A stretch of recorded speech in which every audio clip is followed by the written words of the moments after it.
Hi friends, Vinayaka చవితికి అయితే అన్నప్రసాదం అయితే మాకైతే ఆర్డర్ వచ్చింది. ఈరోజు 8వ రోజు. అన్నం అయితే వండినాం మంచిగా.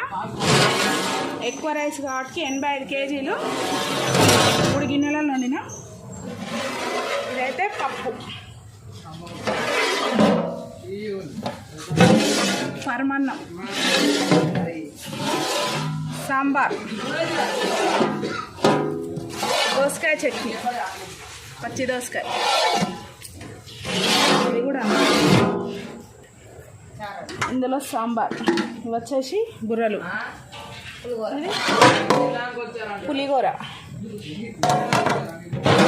వంకాయ, ఆలుగడ్డ.